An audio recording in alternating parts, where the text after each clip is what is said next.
Hello students, कैसे हैं आप लोग। शुरू करते हैं आज का टॉपिक जो है मूवमेंट एंड लोकोमोशन। पिछले प्रीवियस लेक्चर में हम देखे हैं तो हम लोगों ने एक्सक्यूटिव सिस्टम खत्म किया है। आज जो हम स्टार्ट करने वाले हैं वो है गमन एवं संचलन, है ना। मूवमेंट एंड लोकोमोशन के नाम से ये टॉपिक आपकी एनसीईआरटी में दिया हुआ है। देखते हैं क्या कहते हैं कि संचलन जीवों की एक महत्वपूर्ण विशेषता है। देखिए, दो शब्द हैं हमारे पास, एक है मूवमेंट और लोकोमोशन। मूवमेंट में उस जीव की जो जगह है वो परिवर्तित नहीं होती है, जबकि लोकोमोशन में क्या होता है, जो जीव होता है उसकी जगह परिवर्तित होती है। तो मूवमेंट जो है वो जंतु और पादप दोनों का लक्षण होता है, जबकि लोकोमोशन की बात करें तो लोकोमोशन सिर्फ जंतुओं का कैरेक्टर होता है। जंतुओं एवं पादपों में यहां पे आप इस बात को कॉमन बात कर रहे हैं कि जहां पर वो बात कर रहे हैं किसकी, जंतु और पादप दोनों की। जब जंतु और पादप दोनों की बात की जाती है तो वहां पर क्या होगा, मूवमेंट होगा। और सिर्फ अगर जंतुओं की बात की जाए तो वहां पर क्या होगा, वहां पर लोकोमोशन होगा। कि यहां पर आप देखें कि जंतुओं एवं पादपों में अनेकों तरह के संचलन होते हैं, जैसे कि अमीबा सदृश एक कोशिकीय जीव में जीव द्रव का प्रवाही संचलन, जिसे हम लोग साइक्लोसिस के नाम से भी जानते हैं, है ना, स्ट्रीमिंग मूवमेंट ऑफ साइटोप्लाज्म। इसमें आप जानते हैं कि जो अमीबा जैसे जीव होते हैं वो स्यूडोपोडिया बना करके गमन करते हैं। कैसे कि मान लो ये इनके पास कोशिका है, ये इनका केंद्रक है, तो यहाँ पे ऐसे करके ग्रोथ बनाते हैं और इनकी सहायता से जो है ये गमन करते हैं। इनको बोला जाता है स्यूडोपोडिया। ये क्या है, ये साइटोप्लाज्म की ही मूवमेंट होती है कि अमीबा सदृश एक कोशिकीय जीव में जीव द्रव का प्रवाही संचलन, जिसे क्या नाम दिया गया, साइक्लोसिस, इसका एक साधारण रूप है। कई जीव पक्षमाभ सीलिया की मदद से भी गति करते हैं। इसके एग्जाम्पल की बात करें तो आ जाता है हमारा क्या, पैरामीशियम। कई जीव कशाभ फ्लैजिला की मदद से भी गति करते हैं, जिसका एग्जाम्पल आ जाता है यूग्लिना। और स्पर्शक द्वारा जैसे कि हाइड्रा, है ना। इन तीनों एग्जाम्पल को आप चाहें तो यहां लिख सकते हैं। पक्षमाभ का एग्जाम्पल क्या है, पैरामीशियम, और कसाब का एग्जाम्पल क्या है, इसका एग्जाम्पल है यूग्लिना, और स्पर्शक का एग्जाम्पल क्या है, तो वो है हाइड्रा, है ना। ये तीन एग्जाम्पल आपके काम के हैं कि मनुष्य अपने पाद, जबड़े, पलक, जिह्वा आदि को गतिशील कर सकता है। ये बात सही है, हम इन सब चीजों में गति करवा सकते हैं। कुछ संचलनों में स्थान या अवस्थिति, जैसा कि अभी अपन ने कहा था कि स्थान या अवस्थिति परिवर्तन होता है, और ऐसे ऐच्छिक संचलनों को गमन या लोकोमोशन, आपको पहले ही बोला है, जहां शब्दों में थोड़ा कंफ्यूजन हो, बेटर है कि वहां हिंदी की बजाय आप इंग्लिश पर फोकस करें। यहां पर इसको कहा गया है जब स्थिति में परिवर्तन होता है, जब स्थान में परिवर्तन होता है, तब उसे बोलते हैं लोकोमोशन। क्या कहा जाता है उसे, लोकोमोशन कहा जाता है। चलन संरचनाओं का अन्य प्रकार की गति में संलग्न संरचनाओं से भिन्न होना आवश्यक नहीं है। उदाहरण के लिए कि पैरामीशियम, जैसा कि यहां पे बताया, पक्षमाभ भोजन की कोशिका ग्रसनी, इसे अंग्रेजी में कहा जाता है साइटोफेरिंग्स, इसे बोलते हैं साइटोफेरिंग्स। में प्रवाह और चलन, मतलब वो भोजन के में हेल्प करा रहा है और साथ में चलन, दोनों में ही कार्य होते हैं। हाइड्रा अपने स्पर्शक, ये एग्जाम्पल भी आपके एनसीईआरटी में दिया है, यहां पे जिन चीजों का जिक्र किया है वो यहां लिखा हुआ है। हाइड्रा अपने स्पर्शक शिकार पकड़ने और चलन, मतलब भोजन और गति दोनों के लिए प्रयोग कर सकता है। हम अपने पाद शरीर की मुद्रा बदलने के लिए प्रयोग में लाते हैं और चलन के लिए भी दोनों काम कर रहे हैं। उपयुक्त परीक्षणों से संकेत मिलता है कि गति और चलन का पृथक रूप से अध्ययन नहीं किया जा सकता।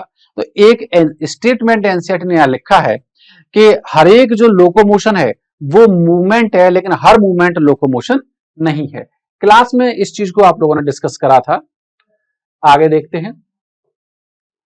दोनों के संबंध को इस उक्ति में समाहित किया जा सकता है कि सभी चलन, बहुत इंपॉर्टेंट स्टेटमेंट है, इसको एज इट एज यहां से सीधा सीधा उठा लिया जाता है कि सभी चलन गति होते हैं, लेकिन सभी गतियां चलन नहीं है ना। All the locomotions are movement but all the movements are not locomotion. कि जंतुओं के चलन के तरीके, परिस्थिति की मांग और उनके आवास के अनुरूप, आवास मतलब जहां पे रह रहे हैं। जैसे मान लो कोई जीव है जिसे उड़ना है, तो सिंपल सी बात है वहां पर उसमें पंख होना जरूरी है। कोई जीव है जिसको तैरना है तो उसमें फ्लिपर होना जरूरी है। कोई जीव जिसे किसी चीज को पकड़ना है उसमें हाथों का होना जरूरी है। दौड़ना है तो उनके पैरों की बनावट ऐसी होना जरूरी है। तो किसके अकॉर्डिंग? आवास के अनुरूप और परिस्थिति की मांग। फिर भी चलन की क्रिया प्राय भोजन, आश्रय, साथी, अनुकूल प्रजनन स्थल और अनुकूल प्राकृतिक स्थिति की तलाश या शत्रुओं भक्षियों से पलायन के लिए की जाती है। अब बात करते हैं कि कितने प्रकार की गतियां हमारे पास हैं जिनका जिक्र एनसीईआरटी ने करा है। कि मानव शरीर की कोशिकाएं मुख्यतः 3 प्रकार की गति दर्शाती हैं। कौन सी? अमीबीय, जैसा कि अमीबा का वहां पे एग्जांपल दिया है। हमारे केस में ये कहां पाई जाती हैं? जो भक्षक कोशिकाएं होती हैं जैसे कि WBC, वहां देखने को मिल जाती है। यथा अमीबीय पक्षमाभि, पक्षमाभि सीलिया कहां देखने को मिलते हैं? इसका एग्जांपल 2 जगह पे आता है। एक आता है फैलोपियन ट्यूब में और दूसरा आता है हमारी श्वास नली में। और पेशीय मसल्स, बाकी का कुछ ऐसा है नहीं। नीचे दिया है कि कशाबकी गति, अगर हम इसकी बात करें फ्लैजला की, शुक्राणुओं को तैरने में, अगर आप देखें शुक्राणुओं की जो पूंछ है वो उनमें फ्लैजला की तरह ही काम करता है ना, को तैरने में सहायता करती है। तो यहां पर यह भी याद रखेंगे कि शुक्राणु कैसी गति करते हैं? वो तैरकर गति करते हैं। स्पंज के नाल तंत्र में जल संचारण को बनाए रखती है तथा युगलीना जैसे, युगलीना में भी कशाबकी गति है, युगलीना जैसे प्रोटोजोआ में चलन का कार्य करती है। आगे चलते हैं, क्या दिया गया है। हमारे शरीर में कुछ विशिष्ट कोशिकाएं जैसे कि महाभक्षकाणु, मैक्रोफेज, ये भी क्या है? भक्षक कोशिका है, नाम में छुपा हुआ है। और श्वेताणु, ल्यूकोसाइट, रुधिर में अमीबीय गति प्रदर्शित करती हैं। ये एग्जाम्पल हमारा किसका हो गया? ये हो गया हमारा कौन सा एग्जाम्पल? अमीबॉइड मूवमेंट वाला। दूसरी तरफ आप देखें, यह क्रिया जीव द्रव्य की प्रवाही गति द्वारा, है ना, स्ट्रीमिंग मूवमेंट ऑफ साइटोप्लाज्म, तथा कूटपाद बनाकर की जाती है, जिसे हम कहते हैं अमीबा सदृश गति। कोशिका कंकाल तंत्र जैसे कि माइक्रोफिलामेंट्स भी अमीबीय गति में सहयोगी होते हैं। ये तो होगी हमारी पहली कौन सी? Amoeboid movement, amoeboid movement. अब बात करते हैं अगली की, कि हमारे अधिकांश नलिकाकार अंगों में जो सीलिएटेड उपविक्ति, ये हो गया हमारा सीलिएटेड, एक होगी अमीबॉइड, एक होगी कौन सी? सीलिएटेड, से आश्रित होते हैं। पक्षमाभ गति होती है, कहां पे है? एग्जाम्पल आप याद रखेंगे, ये रही श्वास नली, थोड़ी देर पहले ही आपको बोला मैं, पक्षमाभों की समन्वित गति से वायुमंडलीय वायु के साथ प्रवेश करने वाले धूल के कणों व बाह्य पदार्थों को हटाने में मदद मिलती है। दूसरा एग्जाम्पल, मादा प्रजनन मार्ग में डिंब का परिवहन पक्षमाभ गति की सहायता से होता है, फैलोपियन ट्यूब में। नेक्स्ट, हमारे पादों, जबड़ों, जिह्वा आदि की गति के लिए पेशी गति, ये होगी हमारे पास तीसरी, मस्कुलर मूवमेंट। कौन सी मूवमेंट? मस्कुलर, जहां पर हमें मदद लगेगी किसकी? मसल्स की। आवश्यक है पेशियों के संकुचन के गुण का प्रभावी उपयोग मनुष्य और अधिकांश बहुकोशिकीय जीवों में चलन और अन्य प्रकार की गतियों में होता है। चलन के लिए पेशीय, कंकाल और तंत्रिका तंत्र की पूर्ण समन्वित क्रिया की आवश्यकता होती है। इसको समझेंगे कि पेशियां जुड़ी होंगी किससे? कंकाल से, और ऐसी पेशियां जो कंकाल तंत्र से जुड़ी है उन्हें क्या बोला जाता है? कंकालीय पेशी, है ना। तो पेशियां किससे जुड़ी है? कंकाल से। तो अगर कंकाल में कोई गति करवानी है तो संकुचन और शिथिलन का गुण पाया जाता है किसमें? पेशियों में। तो अगर पेशियां संकुचित या शिथिल होंगी तो गति कहां देखने को मिलेगी? कंकाल में। और पेशियां किसके ऑर्डर में काम करती हैं? तो वो है तंत्रिका तंत्र। तो इन तीनों का कोऑर्डिनेशन मूवमेंट होना बहुत जरूरी है। समन्वय क्रिया की आवश्यकता होती है। इस अध्याय में आप पेशियों के प्रकार, उनकी संरचना, उनके संकुचन की क्रियाविधि और कंकाल तंत्र के महत्वपूर्ण पहलू के बारे में जानेंगे। बात करते हैं पेशी की, कि पेशी क्या होती है। पेशी एक विशेष प्रकार का ऊतक है, ये बात सही है। बात आई कि इसको विशेष प्रकार का क्यों बोला है? क्योंकि इसमें खासियत होती है किसकी? संकुचन और शिथिलन की, कॉन्ट्रैक्शन एंड रिलैक्सेशन। एनसीईआरटी ने देखें तो वहां पे एक्सटेंशन लिखा है, प्रसारण लिखा है, जिसकी उत्पत्ति मध्य जनन स्तर, ये थोड़ा गलत लिखा है, अर्ध जनन नहीं है, मध्य जनन है, अंग्रेजी में इसे कहा जाता है मीजोडर्म। मीजोडर्म से होती है। एक वयस्क मनुष्य के शरीर का भार का लगभग, ये डाटा दिया है, चूंकि एनसीईआरटी में दिया है इसलिए जरूरी है, 40 से 50% हिस्सा पेशियों का होता है। इनके कई विशेष गुण होते हैं, जैसे कि एक्साइटेबिलिटी, उत्तेजनशीलता, संकुचनशीलता, कॉन्ट्रैक्टिबिलिटी अभी कहा, और यहां लिखा है प्रसार। प्रसार नहीं बोलते हैं नॉर्मली, सही शब्द होता है वहां पे शिथिलन। प्रसार का मतलब होता है फैलना, वो फैलती नहीं है, वो अपने वास्तविक स्थिति में आती है। और यह है प्रत्यास्था। पेशियों को भिन्न भिन्न आधारों पर वर्गीकृत किया गया है, जैसे स्थापन, रंग रूप और उनकी क्रियाविधि का नियमन पद्धति। तो ये भी आप याद रखेंगे कि पेशियों को हमने किन आधारों पर वर्गीकृत किया है। स्थापन के आधार पर 3 प्रकार की पेशियां पाई जाती हैं। कौन कौन सी है? कंकाली पेशी, अंतरांगी पेशी और हृदय पेशी। कंकाली पेशी वो है जो कंकाल तंत्र से जुड़ी है और ये पेशियां होती हैं ऐच्छिक। अंतरांगी पेशियां ये वो पेशियां हैं जो जुड़ी हैं किससे? अंतरांगों से। जैसे कि आप देखें गर्भाशय में, वहां पे मायोमीट्रियम है, वो भी कैसी है? विसरल। जैसे कि आप देखिए हमारा मूत्राशय, उसमें भी पेशियां पाई जाती हैं, वो भी कौन सी है? विसरल। और ये जितनी भी मसल्स हैं वो सब कैसी होती हैं? अनैच्छिक होती। और हृदय पेशी जैसा कि नाम में छुपा हुआ है, ये कहां देखने को मिलेगी? हृदय की भित्तियों में। ये भी कैसी होती है? अनैच्छिक होती। कंकाली पेशियां शारीरिक कंकाल अवयवों के निकट संपर्क में होती हैं, इसलिए क्या नाम दिया? कंकाली पेशी। सूक्ष्मदर्शी द्वारा देखने पर इनमें धारियां दिखती हैं, अतः इन्हें रेखित पेशी कहते हैं। यहां पर रेखित पेशी शब्द का जिक्र किया जाए तो वो कंकाल और हृदय के लिए किया जाता है। जो अंतरांगी पेशियां हैं वो रेखित नहीं होती है, इन्हें अरेखित या नॉन स्ट्रेटेड मसल्स भी कहते हैं। चूंकि इनकी क्रियाओं का तंत्रिका तंत्र द्वारा ऐच्छिक, ये कंकाली पेशियां कैसी हैं? ऐच्छिक नियंत्रण होता है, अतः इन्हें ऐच्छिक पेशी भी कहते हैं। ये मुख्य रूप से चलन क्रिया और शारीरिक मुद्रा बदलने में सहायक होती है। नेक्स्ट अंतरांग। अंतरांग पेशियां शरीर के खोखले अंतरंगों जैसे आहार नाल मिल गया, जैसे कि जनन मार्ग मिल गया आदि की भीतरी भित्ति में स्थित होती हैं। ये कैसी हैं? अरेखित हैं, जबकि वो कैसी थी? रेखित। और चिकनी दिखती हैं, अतः इन्हें चिकनी पेशियां, स्मूथ मसल्स भी कहते हैं। ये बात भी आप याद रखिएगा, इन्हें स्मूथ मसल्स भी कहते हैं। इनकी क्रिया तंत्रिका तंत्र के अनैच्छिक नियंत्रण में नहीं होती हैं, इसलिए ये कैसी हैं? अनैच्छिक हैं। जबकि कंकाली पेशियां कैसी थी? ऐच्छिक हैं, ये लिखा भी है यहां पर, इसलिए ये अनैच्छिक पेशियां कही जाती हैं। ये पाचन मार्ग द्वारा, भोजन और जनन मार्ग द्वारा गैमेट के अभिगमन, परिवहन में सहायता करती हैं। और साथ में क्या है? जैसा कि नाम से भी देते हैं, हृदय पेशियां, ये हमें कहां मिलेंगी? हृदय में। हृदय की पेशियां हैं, कई हृदय पेशी कोशिकाएं हृदय पेशी के गठन के लिए शाश्वत रचना में एकत्रित होती हैं। रंग रूप के आधार पर हृदय पेशियां कैसी हैं? रेखित हैं, मतलब कंकाली जैसी हैं। और स्वभाव की बात करें तो ये कैसी हैं? अनैच्छिक हैं। तो कभी कभार ये पूछ लेते हैं कि जो हृदय पेशी हैं उनमें किसके लक्षण पाए जाते हैं? कंकाली पेशियों के या फिर अंतरांगी पेशियों के? तो आंसर आता है दोनों। लेकिन अगर इसी क्वेश्चन को थोड़ा सा हटके पूछा जाए कि बताइए हृदय पेशी संरचनात्मक रूप से किसके लक्षण पाए जाते हैं, तो संरचनात्मक रूप से लक्षण पाए जाते हैं कंकाली के, लेकिन क्रियात्मक रूप से लक्षण पाए जाते हैं किसके? अंतरांगी के। तो उसमें दोनों के लक्षण देखने को मिलते हैं, क्योंकि तंत्रिका तंत्र इनकी क्रियाओं को सीधे नियंत्रित नहीं करता है। कंकाली पेशी की रचना, संकुचन की क्रियाविधि को समझने के लिए हम इसका विस्तार से परीक्षण करेंगे, क्योंकि हमारे सिलेबस में यही है। कंकाली पेशी हमारे सिलेबस में है।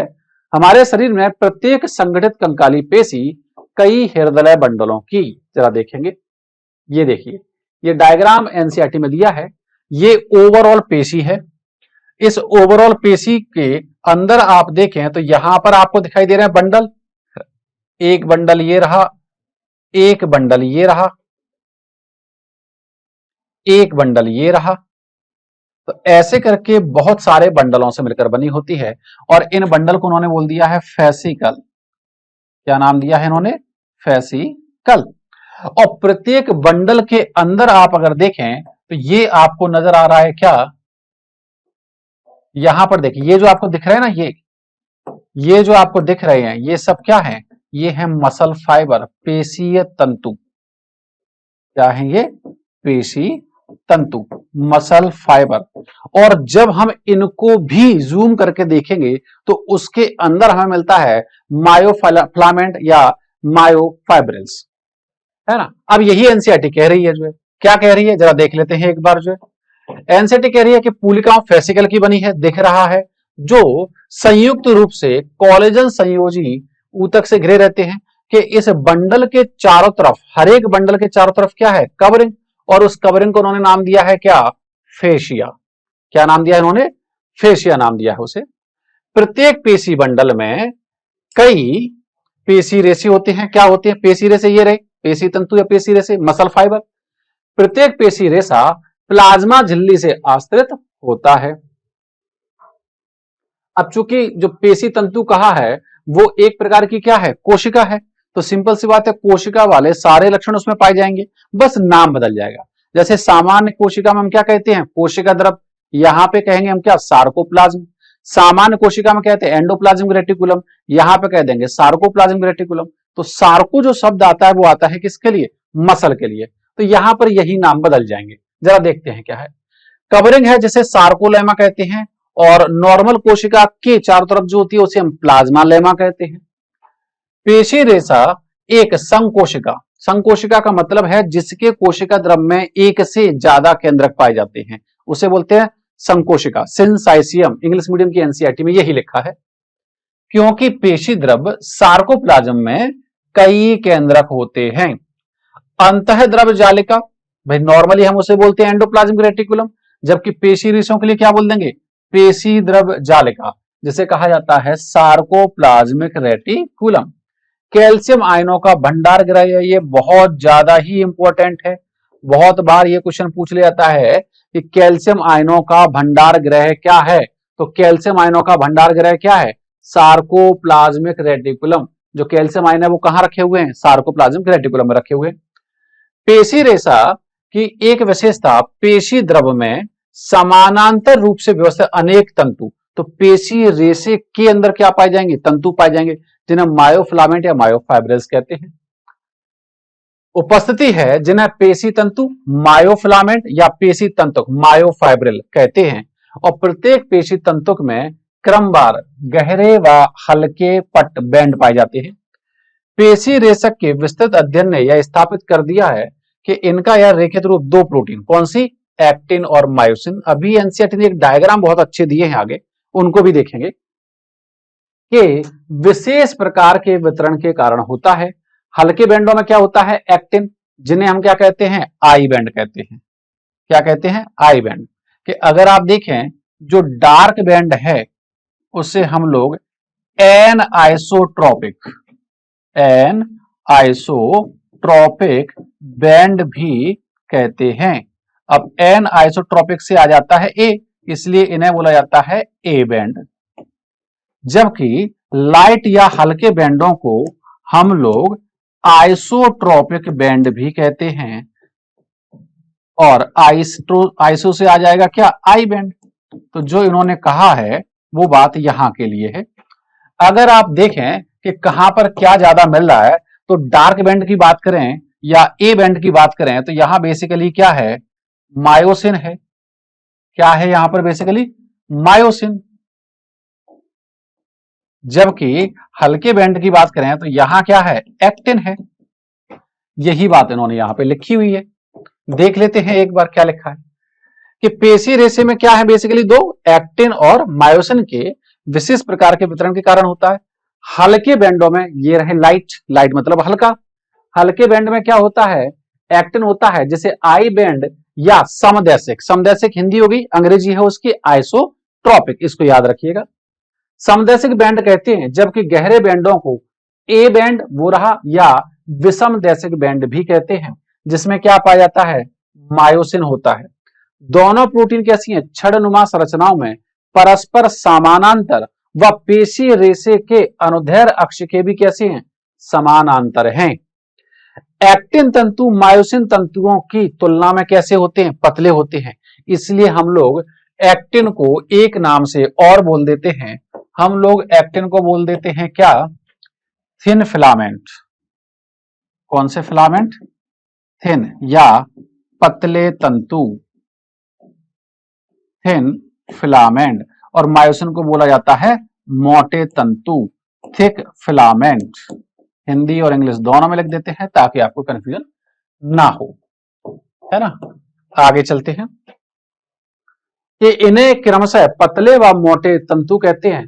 प्रत्येक आई बैंड के मध्य में इसे द्विविभाजित करने वाली रेखा है प्रत्यास्थ, जिसे कहा जाता है जेड लाइन। कहते हैं पतले तंतु जेड रेखा से दृढ़ता से जुड़े होते हैं। ए बैंड के मोटे तंतु ए बैंड के मध्य भाग में एक पतली रेशेदार झिल्ली, जिसे क्या नाम दिया गया? एम लाइन कहा गया, द्वारा जुड़े होते हैं। पेशी रेशों की पूरी लंबाई में ए और आई बैंड एकांतर क्रम, एकांतर मतलब होता है अल्टरनेट, एक ए बैंड फिर आई बैंड फिर ए बैंड फिर आई बैंड, एकांतर क्रम में व्यवस्थित होते हैं। दो अनुक्रमित जेड रेखाओं के बीच की दूरी को पेशी रेशक का एक भाग संकुचन इकाई के रूप में कार्य करता है, जिसे सार्कोमियर कहते हैं। इसके ऊपर क्वेश्चन पूछा जा सकता है कि संकुचन की क्रियात्मक इकाई क्या है, तो वो क्या है? सार्कोमियर है। विश्राम की अवस्था में पतले तंतुओं के सिरे दोनों ओर के मोटे तंतुओं के बीच के भाग को छोड़कर, बीच वाला हिस्सा ओवरलैप नहीं है, किनारे उसके कैसे हैं? ओवरलैप हैं। डायग्राम दिया है, एक बार देख लेते हैं कैसा क्या दिया गया है इसमें। पतले तंतुओं के मोटे सिरे के बीच में पाए जाते हैं और इस क्षेत्र को क्या नाम दिया है? एच क्षेत्र कहा गया। ये देखिए, ये डायग्राम एनसीईआरटी ने दिया है, थोड़ा इसको देख लेते हैं एक बार कि अगर आप इस डायग्राम को गौर से देखें तो क्या देख रहे हैं कि डार्क बैंड, जैसे इतना हिस्सा जो हमें दिख रहा है ये हमारा क्या है? डार्क बैंड है। ये हमारा क्या है? लाइट बैंड है। फिर ये हमारा क्या है? फिर से डार्क बैंड है। ये हमारा क्या है? फिर से लाइट बैंड है ना। तो आप ऐसे देखें तो जो एनसीईआरटी ने शब्द इस्तेमाल किया कि एकांतर क्रम में, एकांतर क्रम मतलब एक के बाद एक डार्क लाइट बैंड पाए जाते हैं। दूसरा शब्द जो उन्होंने कहा कि अगर हम लाइट बैंड को देखें तो उसके बीच में एक लाइन गुजर रही है, दिख रही है कि अगर हम लाइट बैंड को देखें तो बीच में एक लाइन गुजर रही है, जिसे उन्होंने नाम दिया है जेड लाइन। क्या नाम दिया है? Z line. और फिर एनसीईआरटी ने यह कहा है कि दो जेड लाइन के बीच की जो डिस्टेंस है इसे कहा जाता है सार्कोमियर। क्या बोलते हैं इसे? सार्कोमियर। दूसरा पॉइंट जो उन्होंने कहा एम लाइन, एम लाइन के बारे में उन्होंने क्या कहा कि जब हम गहरे बैंड को देखते हैं तो गहरे बैंड के बीच में एक डार्क लाइन यहां पे दिख रही है, इस डार्क लाइन को कहा जाता है एम लाइन। क्या बोल देते हैं? M line. तो जेड लाइन कहां देखने को मिलती है? लाइट बैंड में। एम लाइन कहां देखने को मिलती है? डार्क बैंड में। दो पॉइंट क्लियर हुए। तीसरा पॉइंट उन्होंने कहा है एच जोन के लिए, तो एच जोन को भी देख लेते हैं कि जब हम इस पट्टी को थोड़ा और जूम करके देखते हैं तो हमें नजर आता है कि बीच में हमारा रखा हुआ है क्या? मोटे तंतु दिख रहा है ये वाला, और इनको ओवरलैप कर रहे हैं कौन? पतले तंतु, एक्टिन। लेकिन पूरी तरीके से ओवरलैप नहीं कर रहे हैं। एनसीईआरटी ने क्या शब्द इस्तेमाल किया है कि बीच वाले हिस्से को छोड़कर किनारों पे अति आच्छादित है। अगर हम मोटे तंतु इसको देखें तो इसके किनारे पे कवरिंग है किसकी? एक्टिन की। इधर भी किनारे पे कवरिंग है किसकी? एक्टिन की। बीच वाला हिस्सा कैसा है? खाली है। तो जो हिस्सा छूट गया है उसे ही हम बोल देते हैं एच जोन। क्या बोलते हैं उसे? H zone. तो कोई आपसे पूछे कि बताइए एच जोन क्या है, तो एच जोन वो हिस्सा है जहां पर एक्टिन मायोसिन को ओवरलैप नहीं करता है। तो ये तीन चार शब्द जो हैं वो एनसीईआरटी ने डिफाइन करके दिए हैं। जेड लाइन कोई पूछे क्या है, तो हल्के बैंड के बीच में एक डार्क लाइन, और कोई पूछे एम लाइन क्या है, तो डार्क बैंड के बीच में एक लाइन, और यहां पर जहां पर एक्टिन मायोसिन को ओवरलैप नहीं कर रहा है वो हिस्सा कौन सा है? एच जोन है। ठीक है, अब इसी चीज को उन्होंने थ्योरी में लिख के दे दिया है। एक बार देख लेते हैं ऊपर क्या लिखा है। यहां पे देखें संकुचनशील प्रोटीन की संरचना कि प्रत्येक एक्टिन तंतु एक दूसरे से सर्पिल रूप से कुंडलित, इसके लिए भी नीचे एनसीईआरटी ने डायग्राम दिया है ना, कुंडलित पहले उस डायग्राम को ही देख लेते हैं क्या करके उन्होंने दिया है। ये देखिए, ये दो डायग्राम दिए गए हैं, एक दिया है एक्टिन का, एक दिया है मायोसिन का। जहां पर आप देख पा रहे हैं कि एक्टिन में ये जो आपको गोले से दिखाई दे रहे हैं, ये हैं जी एक्टिन, और बहुत सारे जी एक्टिन मिलकर, जैसे ये एक गोला है, ये हो गया हमारा क्या, जी एक्टिन। जी मतलब ग्लोब्यूलर, एक जी एक्टिन, एक जी एक्टिन, ऐसे बहुत सारे जी एक्टिन मिलकर के पूरा एक तंतु बनाते हैं, तब इसे कहा जाता है एफ एक्टिन। ये यहां पे लिखा हुआ भी है एफ एक्टिन, है ना। और एफ एक्टिन कितने हैं, दो हैं, जो आपस में सर्पिल, सर्पिल मतलब सांप के जैसे एक दूसरे से लिपटे हुए हैं। तो पतले तंतु में बेसिकली क्या है, एक्टिन है। और वहीं पे आप देखें तो एक सांप जैसे लिपटी हुई संरचना दिख रही है, इसे उन्होंने नाम दिया है ट्रोपोमायोसिन। दूसरी चीज हमारे पास ये हो गई। और तीसरा उन्होंने दिया है ट्रोपोनिन। जरा इसको देखेंगे ये क्या है। ट्रोपोनिन के बारे में एनसीईआरटी ने यह कहा है कि ट्रोपोमायोसिन पर अंतरालों पर मतलब लगातार नहीं, देखिए यहां पर है, फिर यहां नहीं है, फिर यहां पर है, फिर यहां नहीं है, फिर यहां पर है, तो अंतरालों में है, गैप दे देकर है, वो कंटिन्यूस या लगातार नहीं है। तो यहां पर देखें ये क्या है, जी एक्टिन, और दोनों जी एक्टिन बहुत सारी मिल जाती हैं तो क्या बनती है, एफ एक्टिन। कितनी एफ एक्टिन होंगी, दो एफ एक्टिन होंगी, जिन पर एक सांप के जैसे कौन लिपटा हुआ है, ट्रोपोमायोसिन, और ट्रोपोमायोसिन से ऊपर कौन अटैच्ड है, ट्रोपोनिन, जिसकी कितनी यूनिट है, सब तीन, एक दो तीन, तीन सब यूनिट है। इन तीनों के नाम एनसीईआरटी ने नहीं लिखे हैं, इन तीनों के नाम है टी पी टी, ये वो है जो ट्रोपोमायोसिन से जुड़ेगी, टी पी सी ये वो है जो कैल्शियम आयन से जुड़ेगी, और T P I inhibitory site जो सक्रिय स्थलों को बंद करके रखेगी। एनसीईआरटी ने यही लिखा है कि जो ट्रोपोनिन है वो सक्रिय स्थलों को बंद रखती है, जिसकी वजह से संकुचन नहीं हो पाता है।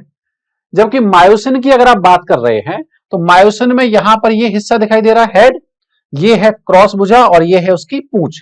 यहां पर इसके हेड में दो चीजों के लिए बंधन स्थल है, एक है एक्टिन के लिए, मतलब मायोसिन का ये वाला हिस्सा एक्टिन के इस वाले हिस्से से जुड़ेगा, एक्टिन के सक्रिय स्थलों से जुड़ेगा, तो इसीलिए मायोसिन के हेड पर क्या है, एक्टिन के लिए बंधन स्थल है।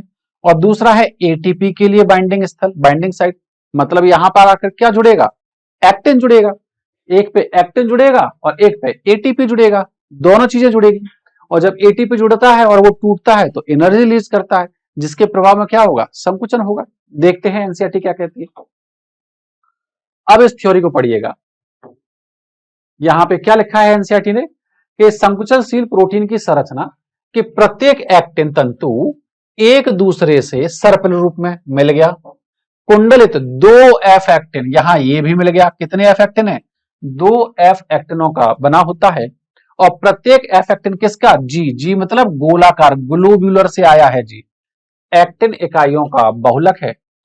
एक दूसरे प्रोटीन कौन सा, ट्रोपोमायोसिन के कितने, दो तंतु एफ एक्टिन के निकट पूरी लंबाई में पाए जाते हैं।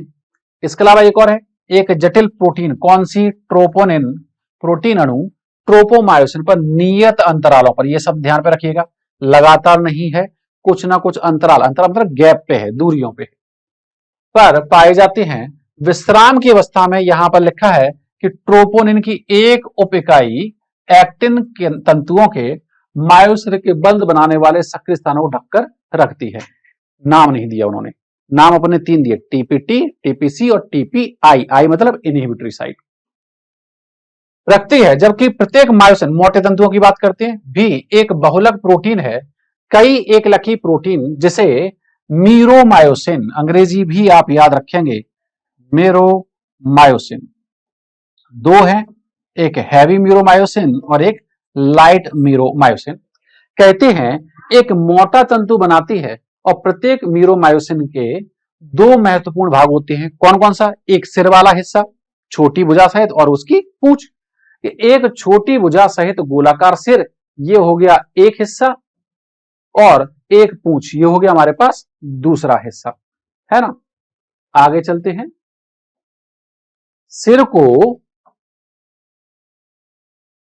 क्या लिखा गया है, सिर को भारी मीरोमायोसिन, ये देखिए HMM, हैवी मीरोमायोसिन, और पूंछ को हल्का मीरोमायोसिन, हल्का मतलब लाइट मीरोमायोसिन कहते हैं।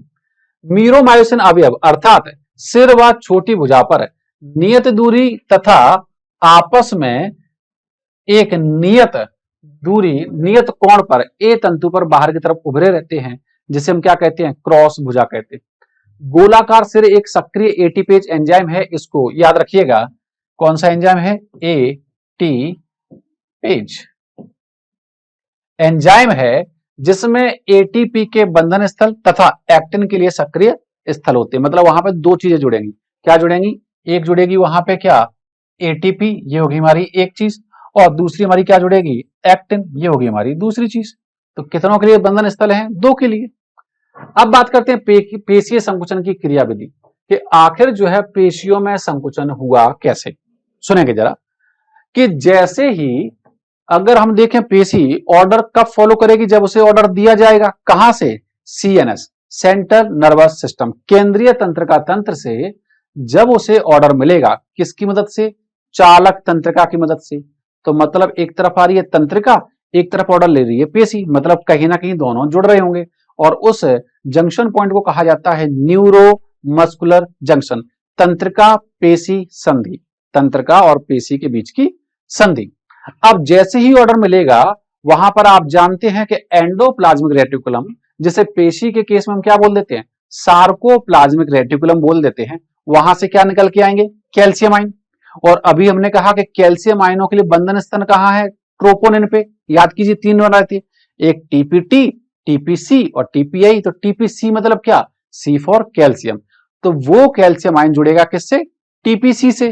और जैसे ही वो जुड़ेगा टीपीसी जो है वो घूम जाएगा, और उससे जुड़ा है कौन, ट्रोपोमायोसिन, वो भी घूम जाएगा। और वो किससे जुड़ा है, एक्टिन से, तो एक्टिन भी घूम जाएगा। और एक्टिन के घूमने से ही एक्टिन के सक्रिय स्थल खुल जाएंगे। ये हो जाएगी हमारी पहली घटना। दूसरा क्या होगा, दूसरे में आप देख रहे हो कि नीचे क्या है, मायोसिन। और जैसे ही मायोसिन के पास एटीपी आएगा, एटीपी टूटेगा, और एटीपी के टूटने से क्या होगी, ऊर्जा मुक्त होगी। तो एटीपी का जो हेड है वो चार्ज हो जाएगा और वो जाकर के ऊपर जुड़ जाएगा किससे, एक्टिन से। ठीक है, तो बन जाएगा एक्टिन मायोसिन कॉम्प्लेक्स या ब्रिज, क्रॉस ब्रिज भी कहा जाता है इसे।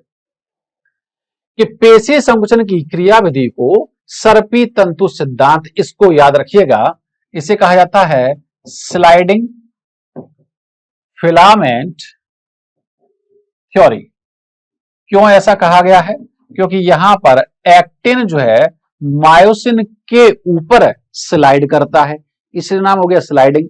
फिलामेंट क्यों बोला है, क्योंकि एक्टिन को क्या बोलते हैं, पतले तंतु, मायोसिन को क्या बोलते हैं, मोटे तंतु। तो क्या हो रहा है, मोटे तंतु के ऊपर पतले तंतु स्लाइड कर रहे हैं, इसलिए इस सिद्धांत का नाम क्या है, सर्पी तंतु सिद्धांत द्वारा अच्छी तरह समझाया जा सकता है, जिसके अनुसार पेशी रेशों का संकुचन पतले तंतुओं के मोटे तंतुओं के ऊपर, देखिए मिल गया, कौन सरक रहा है, पतले तंतु, किसके ऊपर सरक रहे हैं, मोटे तंतुओं के ऊपर सरकने से होता है। केंद्रीय तंत्रिका तंत्र की प्रेरक तंत्रिका, प्रेरक याद रखिएगा, मोटर न्यूरॉन द्वारा एक संकेत प्रेषण से पेशी संकुचन का आरंभ होता है, और एक प्रेरक न्यूरॉन, इसी की बात चल रही है, तथा इससे पेशी रेशे एक प्रेरक इकाई का गठन करते हैं। प्रेरक तंत्रिका और पेशी रेशा के सार्कोलेमा की संधि को यहां मिल गया, तंत्रिका पेशी संगम, न्यूरो मस्कुलर जंक्शन, एनएमजे, या इसी को हम क्या कह देते हैं, प्रेरक अंतः पट्टिका, अंग्रेजी में से कहा जाता है मोटर एंड प्लेट कहते हैं। इस संगम पर एक तंत्रिका संकेत पहुंचने से एक तंत्रिका संचारी का मतलब होता है न्यूरोट्रांसमीटर, और इस न्यूरोट्रांसमीटर का जिक्र आता है नर्वस सिस्टम में पढ़ा होगा आपने, है ना, और उसका नाम भी उन्होंने दिया है एसिटाइल कोलिन, मुक्त होता है, जो सार्कोलेमा में एक क्रिया विभव पैदा करता है, एक्शन पोटेंशियल जनरेट करता है। ये वही एक्शन पोटेंशियल है जिसका जिक्र हम लोग तंत्रिका तंत्र में करते हैं। यह समस्त पेशी रेशे पर फैल जाता है, जिससे सार्कोप्लाज्म में कैल्शियम आयन मुक्त होते हैं। अब सवाल यह है कि ये कैल्शियम आयन आए कहां से, याद करो कैल्शियम आयन कहां स्टोर थे, हमारे सार्कोप्लाज्मिक रेटिकुलम में। तो ये कैल्शियम आयन कहां से आए हैं, सार्कोप्लाज्मिक रेटिकुलम से आए हैं। कैल्शियम आयन स्तर में वृद्धि से एक्टिन तंतु पर ट्रोपोनिन की एक उप इकाई से कैल्शियम बंध जाते हैं। अब इन्होंने नाम नहीं दिया, और अब ये अपने थोड़ी देर पहले जिक्र करा था, कौन सी? टीपीसी। ट्रोपोनिन की कौन सी इकाई? टीपीसी। बंध बनाकर एक्टिन के ढके हुए सक्रिय स्थानों को खोल देता है। ये हो गई पहली घटना। क्या खुल गए हैं? एक्टिन के सक्रिय स्थल खुल गए हैं। अब हमें इंतजार करना है किसका? मायोसिन का, कि मायोसिन का हेड आकर के उससे जुड़ जाए। एटीपी के जल अपघटन से प्राप्त ऊर्जा का, ये देखिए मिल गया। क्या टूट रहा है? एटीपी। तो नीचे लिखा भी था मायोसिन के लिए कि मायोसिन का सिर एक सक्रिय एटीपीज एंजाइम है, तो एटीपीज होगा तो वो एटीपी को तोड़ देगा। एटीपी के जल अपघटन से प्राप्त ऊर्जा का उपयोग कर मायोसिन शीर्ष एक्टिन के खुले सक्रिय स्थानों से क्रॉस ब्रिज बनाते हैं। क्या बनाते हैं? Cross bridge.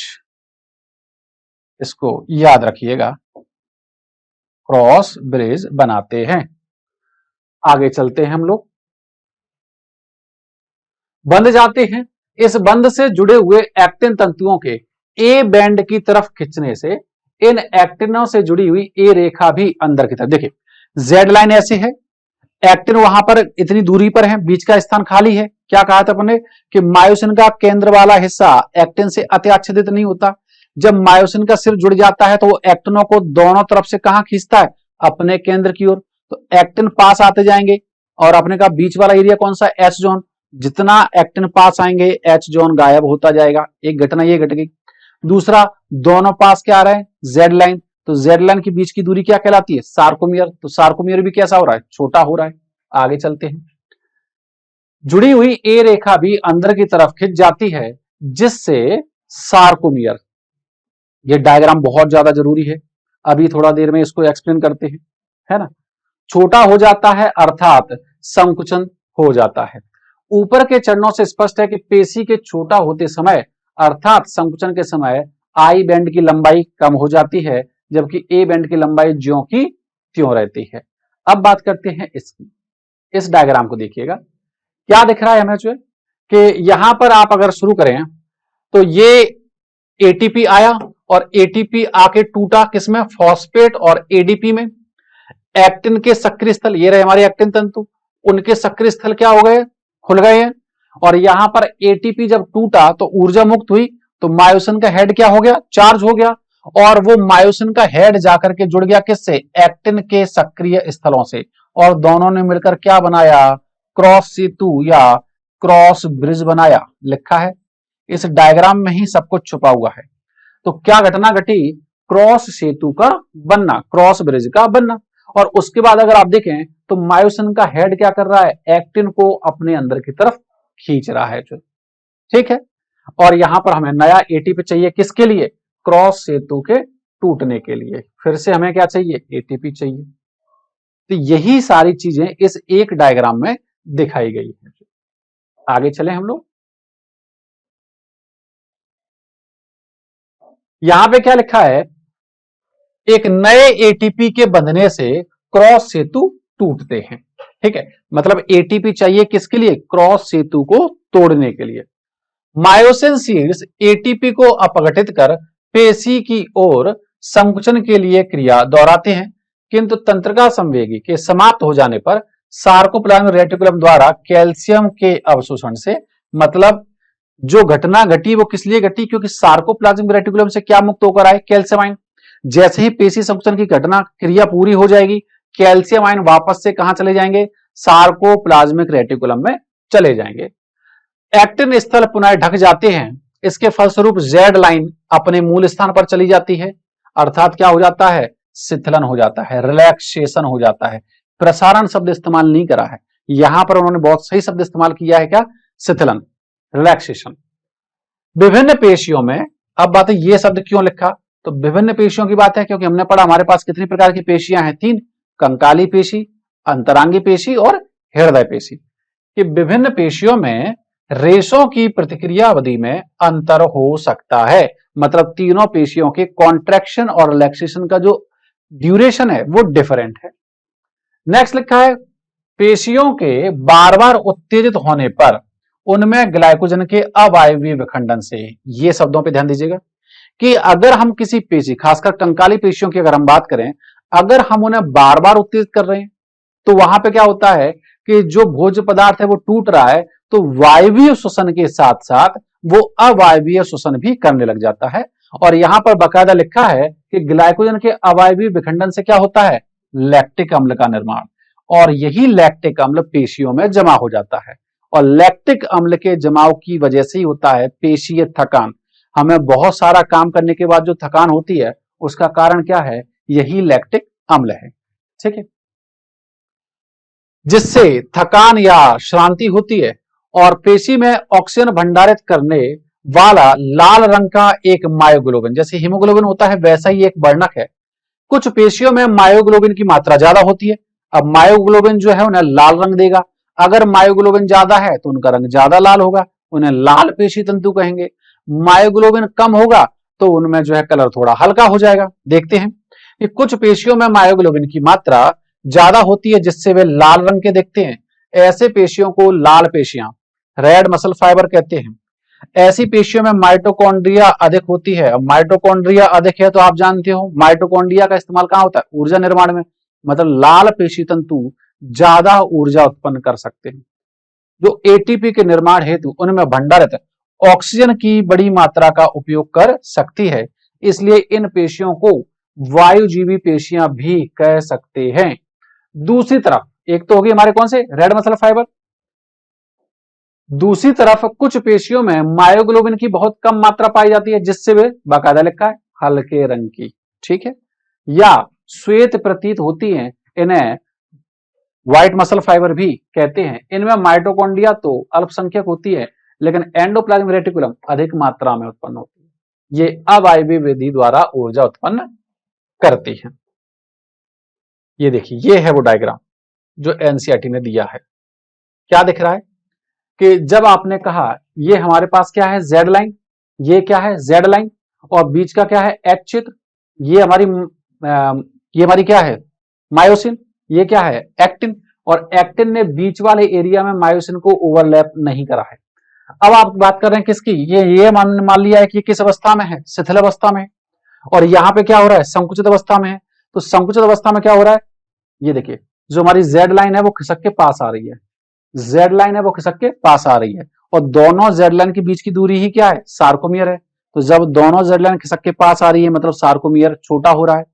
और यहां पे देखें अधिकतम संकुचित में तो वहां पर सार्कोमियर और ज्यादा छोटा हो गया, पहला पॉइंट। दूसरा, यहां पर देखें तो एच जोन ज्यादा बड़ा है, और जब जेड लाइन खिसक के आ रही है तो एच जोन कैसा हो रहा है, छोटा हो रहा है। तो एच जोन कैसा होता है, कम होता है। लेकिन जो मायोसिन है वो यहां पर भी इतनी लंबाई का है और यहां पर भी इतनी लंबाई का है। तो ए बैंड की लंबाई में कोई परिवर्तन नहीं होता। ए बैंड लंबाई में ज्यों का त्यों रहता है, ऐसा लिखा है। आई बैंड छोटा हो जाता है, एच जोन गायब हो जाता है, और दोनों जेड लाइन के बीच की दूरी सार्कोमियर वो भी कैसी हो जाती है, छोटी हो जाती है। इसे ही हम लोगों ने क्या कहा, पेशीय संकुचन कहा है। आगे देखें, नेक्स्ट है हमारा कंकाल तंत्र। यहां पे हमारा एक पोर्शन कंप्लीट होता है जिसका नाम है पेशियां। पेशियां जुड़ी होती हैं किससे, कंकाल से। तो कंकाल तंत्र हमारा अगला टॉपिक है। आज हम यहीं पे समाप्त करने वाले हैं, अगले टॉपिक में हम दोबारा इस्तेमाल करेंगे कहां से, कंकाल तंत्र से। आज के लिए बस इतना ही। Thank you very much, thanks a lot.